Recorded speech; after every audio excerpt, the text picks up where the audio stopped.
Hey, I want to, for whoever ends up hearing any of this, right? I'm not going up against anything. I'm not challenging anything other than the, then what, if you, okay, here's said in a better way. Okay. If you feel challenged by something I'm saying, consider that it means you've gotten wrapped up into one of the institutions we talked about, one of the ideas that became who you are.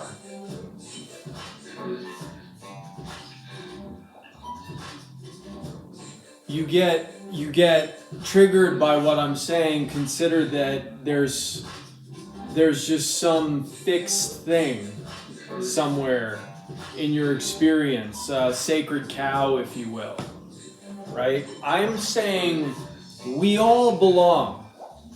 I know this is sounding, oh, yay, hippie. No. That triggers me a little bit because maybe I'm wrapped up in the hippie identity and pretending not to be. But I'm not challenging, I'm just challenging the thingness. And I had to create a thing to point to no thing.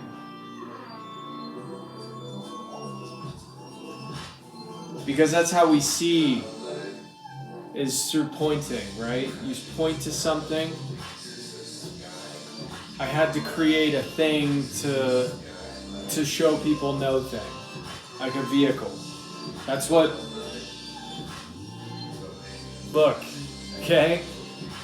And I'm not charging for it. And you don't have to go through a whole training program for it. But I did need a thing to show you no thing. And what's possible when we're all looking at no thing is whatever's showing up, is whatever comes through that hole, you know? But everyone belongs, everyone gets it, everyone existence is enough. Just existing is enough. Just existing is enough. You shouldn't have to labor away for your humanity to experience. Your experience is enough. It's sacred. Period. So I'm saying this just because I'm not pointing to a new thing.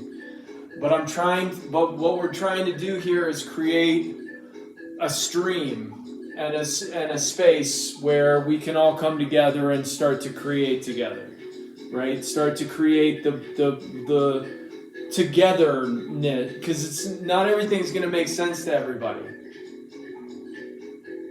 You know, I mean, if you look at the sacred spaces we have set up so far, you know, not everyone's gonna do, you know, a bunch of ayahuasca, you know, not everyone's gonna do these things, and not everyone has to.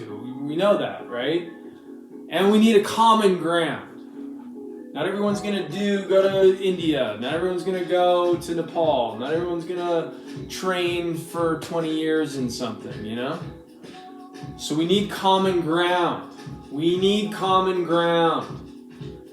And if we're doing anything, if anything it is that you call the shepherds, it's creating common ground.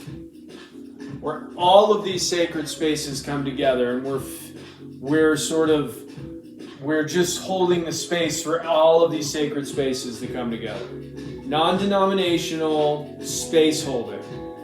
Non-business space holding. And to hold that space, we need to support ourselves. You know, to really truly hold space, we need to support ourselves somehow. which is why the ecosystem is what like a particular thing that we're working on and need right now.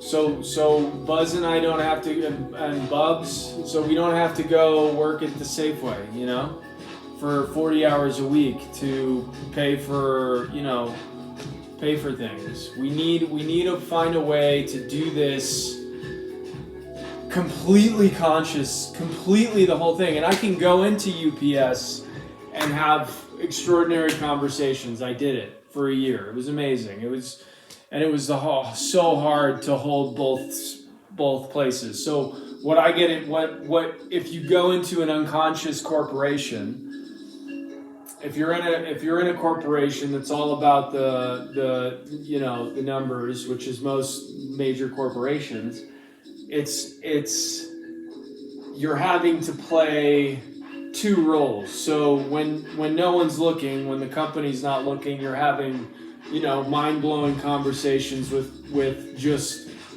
everybody and attempting to elevate the consciousness in the company. And that works, sort of, but that nothing changes in the mission of the company. The company still ships 20,000 packages a day of shit we don't need, So there's still that constant pressure from the top, that's saying no, assimilate, no, safety, no, and that comes at it, that costs them something because they need to run the numbers, they need to make it work so and there's a lot of benefits, and that's what they give you benefits, but in no way are people able to.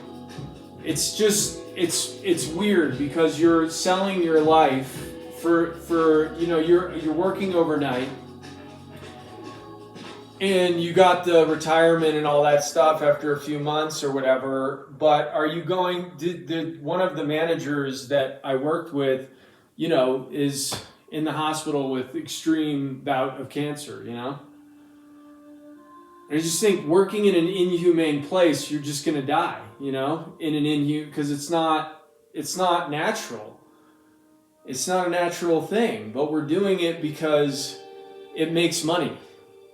We're doing that business because it fundamentally makes people rich, many people rich. Because we're buying a bunch of stuff we don't need. Not really. We need food and water and shelter. Really, we need food and water and shelter. We do not need many of the things our money goes to, especially if we have an activated conscious community, and that's why we're building the conscious activated community common ground space that we can point to, that we can rally everyone inside of, and show people that no, everyone here belongs, everyone here gets what they need, everything they need. What do you need? What do you need, Supporting everybody with what they need. This is the vision too. This isn't totally happening yet. And I know this is pie in the sky, you might say, but this is literally what drives me every day. This is it. This is what's been driving me for 2 years.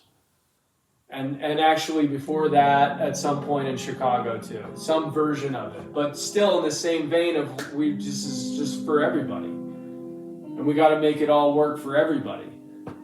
And there's a connection that you feel. It's magic. It happens in the moment. You feel this connection. This is not a pipe dream too. It's totally not a pipe dream. You can feel the connection. You know what I'm talking about. When you have a conversation with someone, when you have a relationship with someone, that relationship is so fueling. It is the fuel. It is the juice. And up until now, we've just called them friendships and relationships and all this stuff. But that's a misnomer. This is the sacred web. The thing that we've taken for granted, the obviousness of it all. we're tying the strings together so that we can all support each other, so that we can do this in town, not in the trees, in a commune or something. That I'm sure that works, but like on it, like what do we need in a common sort of? We need just common ground, common space where everyone comes, everyone knows it's a place to belong. It's a town square. It's full on a town square. And building one in every town in this country and beyond. We build these town squares, these conscious town squares. The town squares bleed into the communities at large. Now everyone's kind of having this experience of we're a part of something bigger than ourselves. We can point to it. People feel the sense of belonging and community even when they're sitting in their homes late at night reading or writing. They can, like that juice that fuels the fire. The Beyond Word happening in May is beginning to do that. So it's sanctioned by the town, and now we have I'm all the elders, in the town that have been here for 20, 30 years. People that the curator of the labyrinth, she's on board with Beyond Word. The different like really incredible minds and people in town, getting them on board, and then it just let it do its own thing. It's about the creative deluge of what's possible for human beings, straight up happening once a year, celebrating what it is to be a creative, expressive, infinite being that you are. This is not a pipe dream anymore. Pipe dreams aren't pipe dreams anymore. Everything's on the table. Throw it all on there. Everything you've ever dreamt of, meant to you something to you. All your imagination, run wild. Imagination goes wild. Remember those? The Girls Gone Wild? This is F that. This is Imagination Runs Wild. We'll have a whole thing on it, We'll have it'll be a podcast or something, right? Imagination Gone Wild. People just coming up and brainstorming just whatever the hell. And then a bunch of other people making it happen. And just, like all of the creative, that's henceforth has been about, those are the artists. We put ourselves in this category of like, that's sort of over there. And I'm not an artist, right?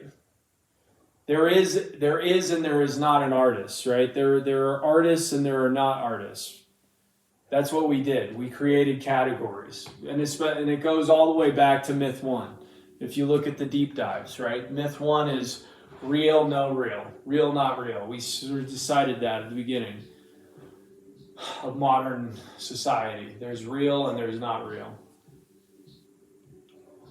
So, all right, well, I just wanted to make a point.